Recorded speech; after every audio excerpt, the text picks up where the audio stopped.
कृष्णा हरे हरे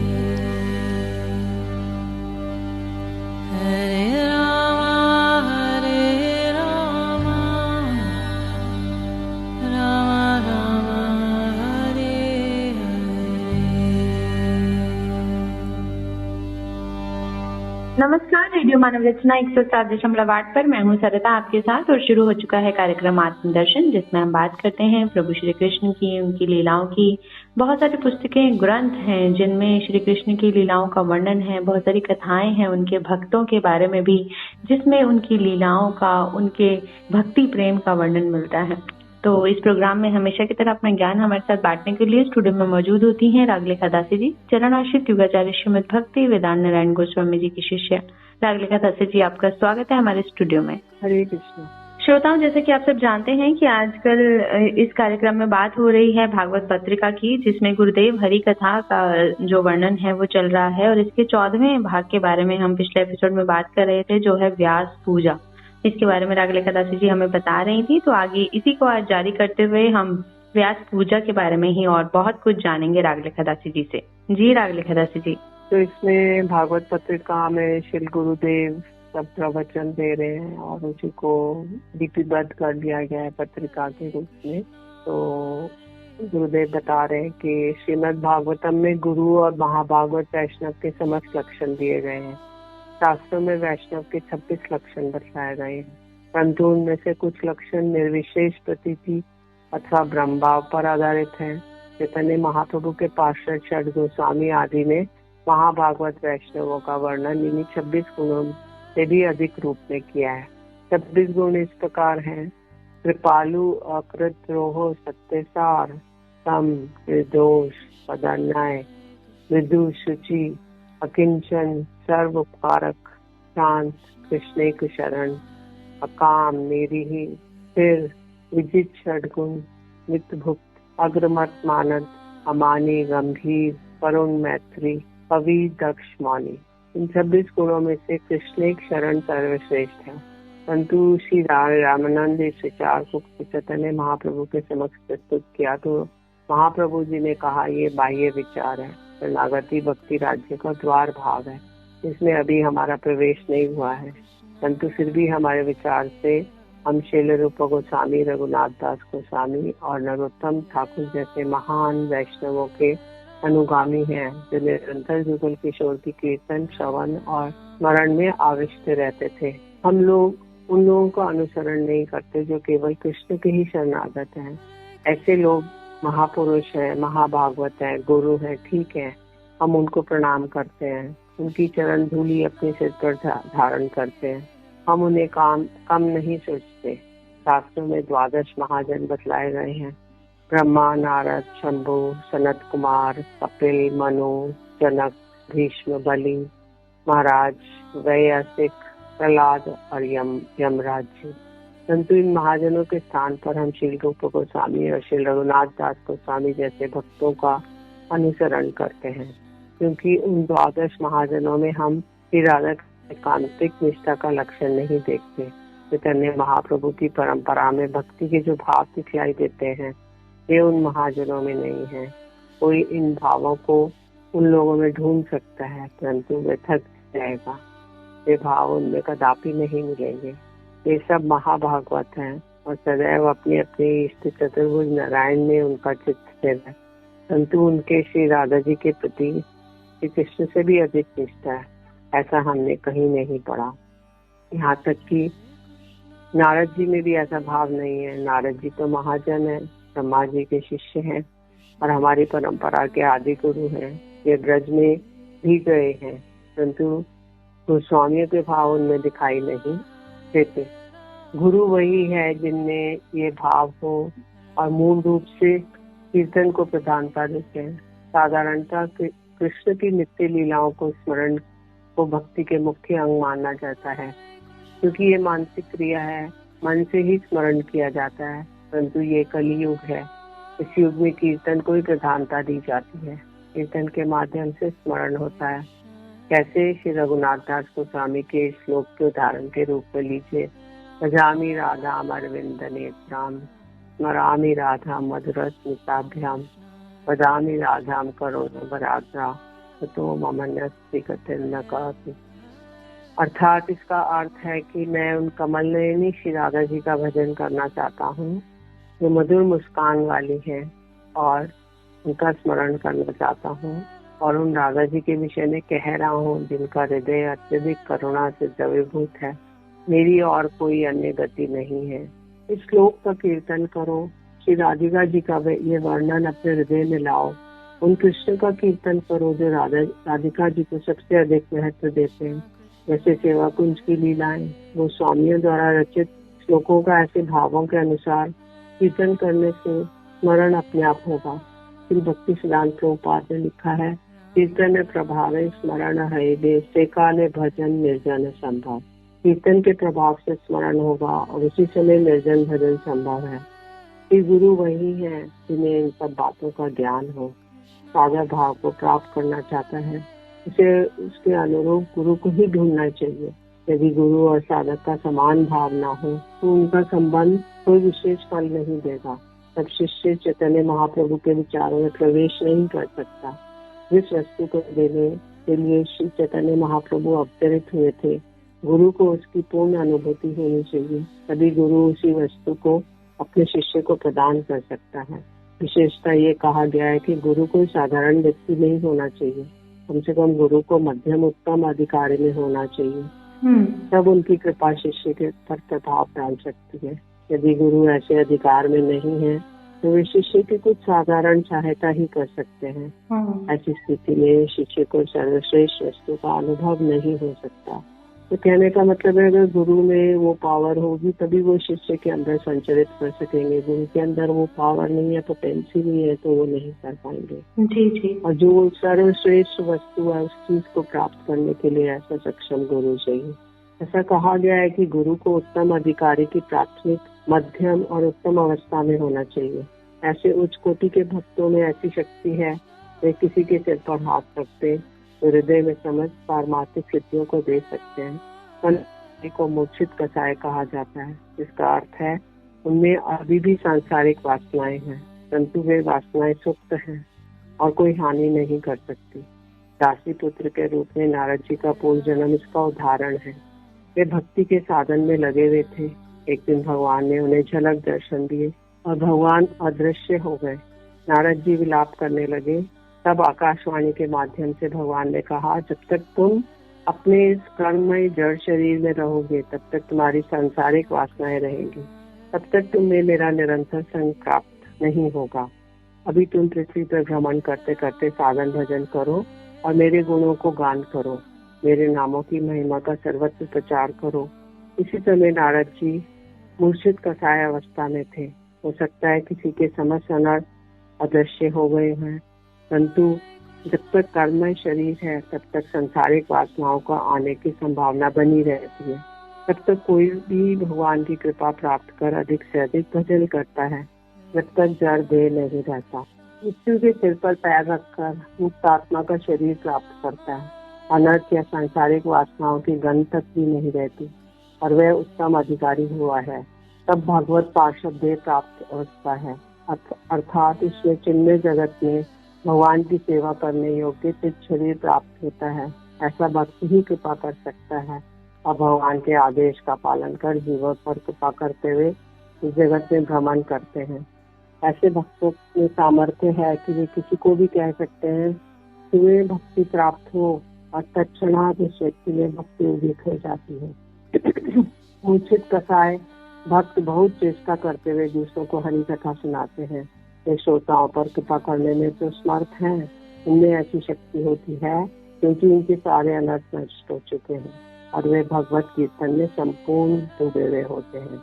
उत्तम अधिकार की मध्यम अवस्था में स्थित भक्त निर्धूत कसाय कहलाते हैं। निर्धूत शब्द का अर्थ है वैसे भक्त में किसी प्रकार की सुप्त वासनाएं नहीं रहती, समस्त वासनाओं से मुक्त हो चुके हैं।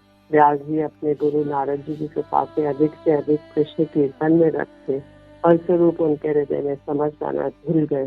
जिनके हृदय की समस्त जड़ वासनाएं इस प्रकार से भूल गई हैं, वे निर्धूत कसाय हैं। श्री सुखदेव गोस्वामी उसके उदाहरण हैं। जिस सभा में परीक्षित महाराज भागवत श्रवण के लिए उपस्थित थे, उसी सभा में नारद जी, व्यास जी और अनेक महान भक्त विराजित थे। तथापि सभी सुखदेव गोस्वामी से ही श्रीमद् भागवत का श्रवण करना चाहते थे। क्यों? उसका कारण है कि वे निर्धूत कसाय थे, अर्थात उसमें जड़ वासना की गंध भी नहीं थी। एक बार वे उस स्थान से होकर जा रहे थे जहाँ अनेक स्त्रियां स्नान कर रही थी। उन स्त्रियों में को नग्न देखने पर भी वे उनके लिए अर्थहीन या रंच मात्र भी विचलित नहीं हुए। व्यास जी ने उन्हें मिथिला के राजा जनक के पास उपदेश ग्रहण करने के लिए भेजा। वहाँ पर अवधूत की भांति नग्न अवस्था में पहुंचे। पहले राजा ने उन्हें प्रवेश करने की आज्ञा नहीं दी, अतः द्वारपालों ने उन्हें रोक दिया और बोले, आप यहीं पर ठहरिए, हम राजा से आपके भीतर प्रवेश की अनुमति लाने जा रहे हैं। किंतु वे द्वारपालों को 2 दिनों तक नहीं लौटे। श्री सुखदेव जी वहीं पर प्रतीक्षा करते रहे। अंत में द्वारपाल लौट आए और बोले, अब आप भीतर जा सकते हैं। वे उन्हें भीतर ले गए, किंतु केवल अन्य द्वार तक ही। वहाँ अनेक विवाह कन्याएं खड़ी थी। श्री सुखदेव गोस्वामी जी को लेकर सैकड़ों सुंदर उद्यानों और महलों में घुमाने लगी। साथ ही साथ वे सब सुखदेव जी को अपने भाव भंगिमाओं द्वारा आकर्षित करने की चेष्टा भी करने लगी, किंतु सुखदेव जी पर इनका कोई प्रभाव नहीं पड़ा। तत्पश्चात उन्हें राजा जनक के पास ले जाया गया, जिन्होंने उन्हें उपदेश दिए। राजा जनक भी साधारण व्यक्ति नहीं थे। श्री सुखदेव जी निर्धूत कसाय थे और श्री व्यास जी की कृपा से भगवान में वर्णित रस उनके हृदय में उदित हुआ। तभी वे श्रेष्ठ जनों की सभा में भागवत का वर्णन कर सके। ऐसे महापुरुष केवल अपने कटाक्ष मात्र से ही समस्त प्रकार की पारमार्थिक सिद्धियों को प्रदान करने में समर्थ हैं। जी बिल्कुल, बहुत ही सुंदर वर्णन व्यास पूजा का चल रहा है। और किस तरह से एक भक्त जो होता है उसके अंदर भी वो सारी शक्तियां, चाहे गुरु के बारे में हम बात करें, भक्तों के बारे में बात करें, प्रभु अपने भक्तों से इतना प्रेम करते हैं कि जब वो उन पर प्रसन्न होते हैं तो अपनी बहुत सी शक्तियां वो उनको प्रदान कर देते हैं। और जिस तरह से गुरु की महिमा का वर्णन तो सभी ग्रंथों में किया गया है, तो इसमें भी हम गुरु की महिमा जान रहे हैं। आगे और भी जानेंगे रागलिका दासी जी से, लेकिन एक छोटे से ब्रेक के बाद सुनते हैं एक प्यारा सा भजन, फिर लौट कर आते हैं। आप जुड़े रहिए रेडियो मानव रचना 107.8 के साथ कार्यक्रम आत्मदर्शन में। Feel good, feel live. आपदामपहर्तारं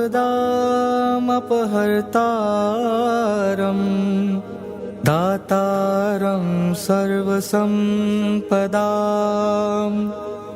लोकाभिरामं श्रीरामं भूयो भूयो नमाम्यहम्।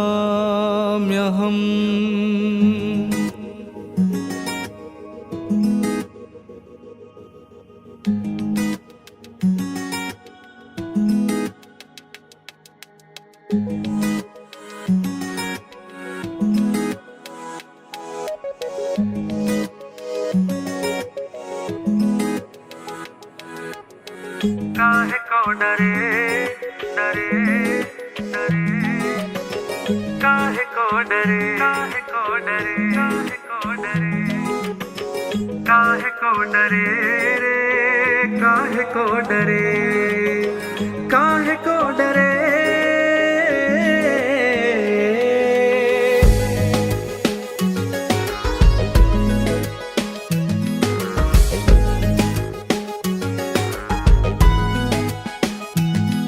तेरा राम जी करेंगे बेड़ा पार, उदासी मन काहे को करे। तेरा राम जी करेंगे बेड़ा पार, उदासी मन काहे को करे। काहे को डरे रे काहे को डरे, काहे को डरे रे काहे को डरे, काहे को डरे।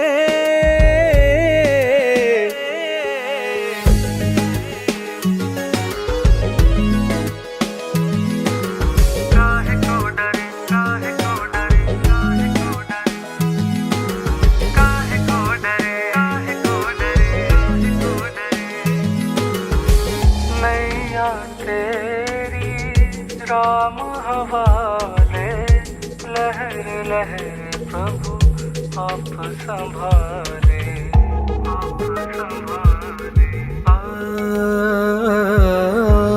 नैया तेरी राम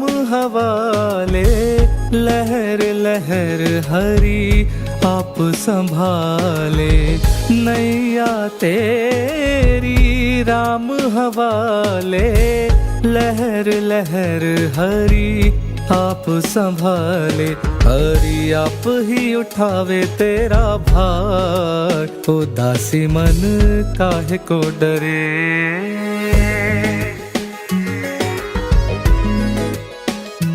हरि आप ही उठावे तेरा भार, उदासी मन काहे को डरे।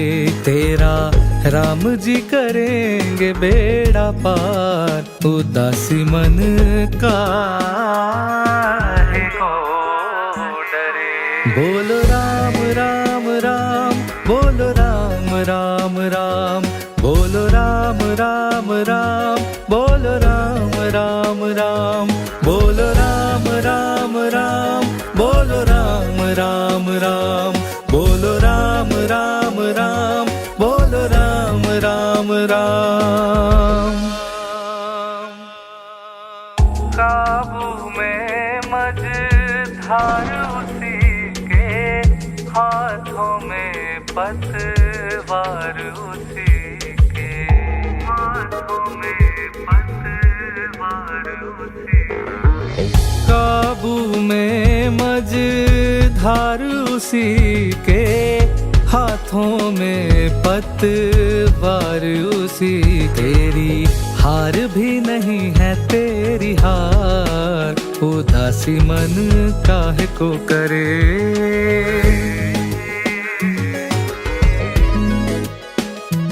तेरी हार भी नहीं है तेरी हार, उदासी मन काहे को करे।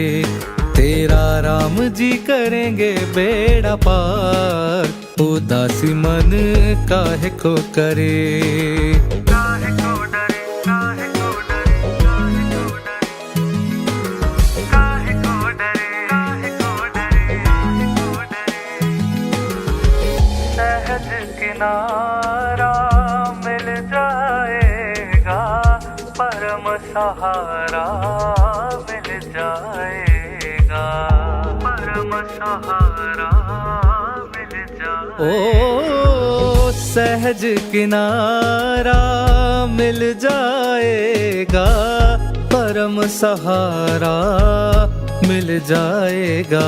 डोरी सौंप के तू देख एक बार, उदासी मन काहे को करे।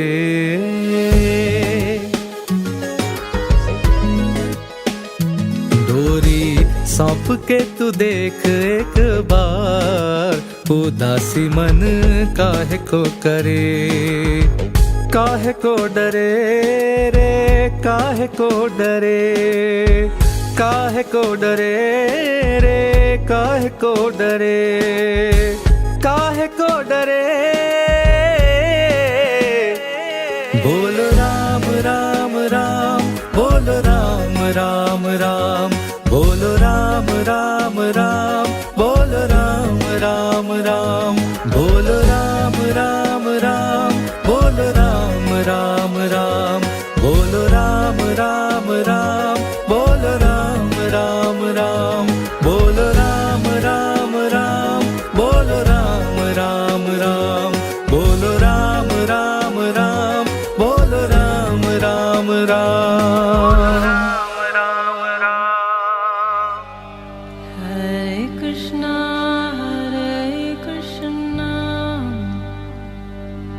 Krishna Krishna, Hare Hare,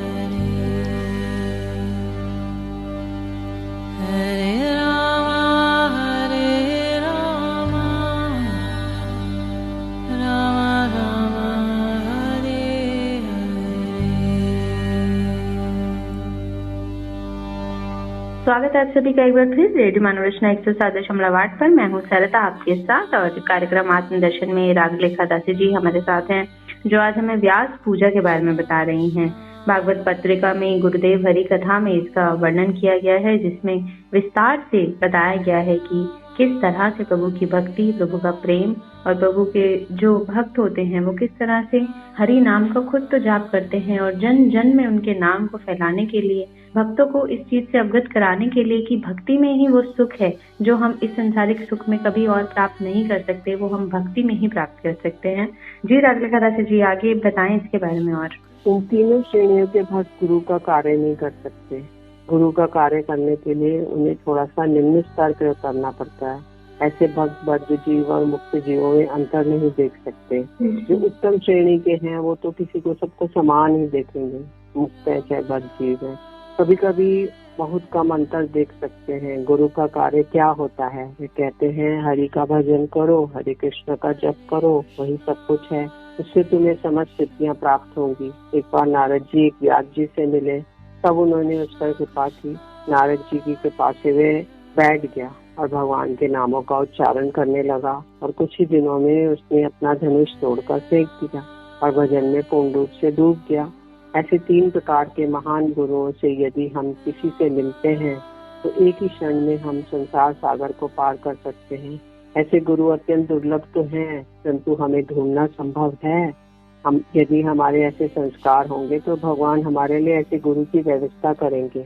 और एक बात है कि यदि ऐसे गुरु का संग हमें नहीं मिला है तो क्या हम भगवान का भजन बंद कर देंगे? विशेषकर गुरु को ढूंढते समय साधक को बहुत ज्ञान नहीं होता है, तब वह किससे श्रवण करेगा?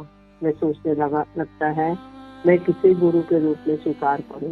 इस समय वह संपूर्ण सरल होता है और उसकी श्रद्धा कोमल होती है। वह उसके पूर्व जन्म के संस्कार हैं तो वह कुछ समझ सकता है, अन्यथा वह नहीं समझ सकता कि कौन योग्य गुरु है कौन नहीं। इस समय भगवान ही एक गुरु के साथ उसका संबंध करा देते हैं। अतः यदि उक्त तीनों प्रकार के मूर्छित कसाय, निर्जित कसाय और भागवत पार्षद देह प्राप्त गुरुओं में से किसी का संग प्राप्त नहीं होता तो वह व्यक्ति एक मध्यम अधिकारी गुरु का संग करना चाहिए। वह उन 3 प्रकार के कुछ गुरुओं से कुछ निम्न कोटि के तो हैं, परंतु वे शास्त्रों में पारंगत हैं, विषयों से विरक्त हैं और भगवान की कुछ प्रत्यक्ष अनुभूतियां होती हैं और वे शिष्य को समस्त संशय को दूर करने में समर्थ होते हैं। ऐसे गुरु अपने सदाचार के प्रभाव से शास्त्रों के उपदेश सुनाकर कृपा वर्षण करके वे अपने शिष्य को पारमार्थिक जीवन में आगे बढ़ाते हैं और अंत में भगवान के निकट ले जाते हैं। ऐसे भक्त गुरु के समान पूजनीय भी हैं। दीक्षा गुरु के अतिरिक्त अन्य 2 प्रकार के गुरु भी हैं, श्रवण गुरु और शिक्षा गुरु। श्रवण गुरु शास्त्र को सुनाकर किसी प्रसिद्ध गुरु के पास ले जाते हैं और पथ प्रदर्शक गुरु भी हैं जो योग्य गुरु के पास किसी को ले जाते हैं। साधारण रूप से श्रवण गुरु और शिक्षा गुरु एक ही व्यक्ति होते हैं। कभी कभी दीक्षा गुरु, श्रवण गुरु और शिक्षा गुरु एक ही व्यक्ति होते हैं। यदि किसी शिष्य को शिक्षा गुरु के यथेष्ट संग प्राप्त नहीं हुआ तो दीक्षा गुरु और यदि अप्रकट हो गए हैं तो इस स्थिति में उसे शिक्षा गुरु स्वीकार करना होता है जो दीक्षा गुरु के समान भाव वाले और योग्य हो। किसी को अपने दीक्षा गुरु, शिक्षा गुरु और पथ प्रदर्शक गुरुओं का असम्मान नहीं करना चाहिए क्योंकि उनका समान भाव और उद्देश्य होता है। यदि कोई भक्त दीक्षा गुरु के समान भाव वाले नहीं है तो वे शिक्षा गुरु का कार्य नहीं कर सकते। किसी को भी अपने शिक्षा गुरु का कदापि असम्मान नहीं करना चाहिए। उन्हें अपने दीक्षा गुरु से अलग नहीं सोचना चाहिए। गुरु के बाह्य प्रकाश को महंत गुरु कहते हैं और श्री कृष्ण हमें चैत्य गुरु के रूप में भीतर से कृपा करते हैं। दीक्षा गुरु कृष्ण के रूप है और शिक्षा गुरु कृष्ण के स्वरूप। शिक्षा गुरु के तो जानी कृष्ण स्वरूप श्री चैतन्य चरितामृत आदि लीला 1/47। तो गुरुदेव कह रहे हैं कि मेरे गुरु श्री भक्ति ज्ञान केशव गोस्वामी महाराज जी मेरे दीक्षा गुरु हैं और शिल प्रभुपाद के अनेक शिष्य थे, श्रीधर महाराज अन्य, तो वो सब शिक्षा का कार्य कर सकते हैं और गुरुदेव मेरे दीक्षा गुरु हैं। ये साधारण बात है कि मेरे गुरुदेव के लिए मेरे अधिक स्नेह प्रीति रहेगी, अपने गुरुदेव के लिए मेरी अधिक निष्ठा रहेगी, ये ठीक है, तथा मैं अपने हृदय से उनकी सेवा करूंगा। किंतु यदि मैं कहूँ श्रीधर महाराज उनसे कम है और भगवान की सेवा के अयोग्य हैं, तब ये महान अपराध होगा। आवश्यक योग्यताओं को धारण करने वाला सभी वैष्णव गुरु हैं, हमें उनका उचित सम्मान देना चाहिए। यदि इस भाव में मैं अपने गुरु की सेवा कर रहा हूँ और उसी समय अचानक नारद जी, व्यास जी, सुखदेव जी वहाँ पर आ गए, तो उनके प्रति मेरा भाव कैसा होगा। मुझे उस समय विचार करना होगा कि जैसे अपने गुरु के प्रति उन लोगों के प्रति असम्मान न हो जाए, सबसे पहले मुझे अपने गुरु के प्रति सम्मान प्रदर्शन करना होगा। तब उनसे अनुमति लेकर उन लोगों का अपने गुरुवत सम्मान करूंगा। इस प्रकार के विषयों का वर्णन शास्त्रों में है तथा इनके अनुसार हम अपने पारमार्थिक जीवन को आगे बढ़ाएंगे। प्राचीन काल में द्वापर युग के अंत में कुछ समय पहले सब शास्त्र अदृश्य हो गए थे। ब्रह्मा और अन्य देवगण भगवान के पास गए और भगवान से प्रार्थना करने लगे, प्रभु शास्त्र अदृश्य हो रहे हैं, सबसे पहले की भांति ब्रह्मचर्य व्रत पालन नहीं कर रहे हैं, लोगों की स्मृति शक्ति के पूर्व के समान नहीं रही, जो श्रवण करते हैं उसे धारण नहीं कर सकते, अतः अपने जीवन का मार्गदर्शन के लिए उन्हें ज्ञान कहाँ से प्राप्त होगा। ऐसी कृपा कीजिए जैसे कि ये ज्ञान लुप्त न हो जाए। उसी समय भगवान ने देखा कि उस समय कोई ऐसा योग्य जीव नहीं है जिसमें इस कार्य को करने के लिए शक्ति का संचार किया जा सके, इसलिए वे स्वयं व्यास जी के रूप में आए। कभी कभी किसी विशेष उद्देश्य को पूर्ण करने के लिए भगवान किसी जीव में शक्ति का संचार करते हैं। जब वे ज्ञान को प्रकाशित करना चाहते हैं तो वे किसी जीव में शक्ति का संचार कर ज्ञान को प्रकाशित करते हैं। ऐसे ज्ञान शक्तावेश अवतारों के उदाहरण ऋषभदेव और कपिल देव हैं। नारद जी भक्त अवतार हैं, उनके द्वारा भगवान भक्ति का प्रचार करते हैं। परशुराम पृथ्वी महाराज भी आवेश अवतार के उदाहरण हैं। तब शक्ति का संचार करने के लिए कोई योग्य जीव नहीं जब मिलता, तब भगवान गर्भोदक्षय विष्णु अवतरित होते हैं और व्यास का कार्य करते हैं। विशेषकर ये बातें वेदों का विभाग, पुराणों का प्रकाश, अंत में श्रीमद् भागवत की रचना करने के लिए आते हैं। शास्त्रों की रचना के लिए एक लेखक की आवश्यकता थी, इसलिए व्यास जी ने ब्रह्मा जी से कहा, मुझे एक लेखक चाहिए। ब्रह्मा जी ने गणेश जी को बुलाया और कहा, आप व्यास जी के लिए कुछ आपको लिखना होगा। गणेश जी ने उत्तर दिया, मैं इतना विज्ञ हूँ कि अति शीघ्र ही एक कार्य से थक जाऊंगा। गणेश जी को यह बताया नहीं गया कि व्यास जी वास्तव में स्वयं नारायण ही है, इसलिए वे कुछ उदास थे। उन्होंने पुनः कहा, मैं ये कार्य करूंगा, परंतु यदि बीच में मेरी लेखनी बंद हो जाएगी तो मैं वहीं पर रुक जाऊंगा और आगे नहीं लिखूंगा। मुझे निरंतर नियुक्त रहना चाहिए। व्यास जी ने उत्तर दिया, मैं इससे सहमत हूँ, परंतु यदि आप बिना समझ कर लिखेंगे तो आपको कोई लाभ नहीं होगा और जो आप लिखेंगे उसको आपको समझना होगा। मैं जो कहूँगा उसे आप समझेंगे और लिखेंगे। जी। व्यास जी ने उत्तर दिया, मैं इससे सहमत हूँ, परंतु आप बिना समझ कर लिखेंगे तो आपका कोई लाभ नहीं होगा, इसे आपको समझना होगा। मैं जो कहूँगा ये आप पहले समझेंगे तब लिखना। गणेश जी ने कहा, मैं सरस्वती जी का समान ज्ञान का असीम भंडार हूँ, उसमें ऐसी क्या बात है जो मैं समझ नहीं सकता। तब गणेश जी का ध्यान निरंतर बनाए रखने के लिए व्यास जी ने पुराणों का, विशेषकर श्रीमद् भागवत का बड़े कठिन श्लोकों की रचना की, जिसे व्यासकूट कहा जाता है।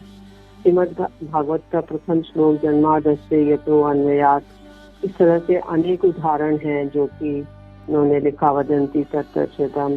तो ये इतने क्लिष्ट श्लोक थे कि उसको बड़े बड़े पंडित भी इसमें चक्कर खा जाते थे, किंतु गणेश जी उसको थोड़ा समझने में समय लगाते, इसी में व्यास जी बहुत सारे श्लोकों की रचना कर लेते थे। जी, बहुत ही खूबसूरत वर्णन चल रहा है व्यास पूजा का। आज बहुत कुछ जाना हमने रागलिखा दासी जी से इसके बारे में।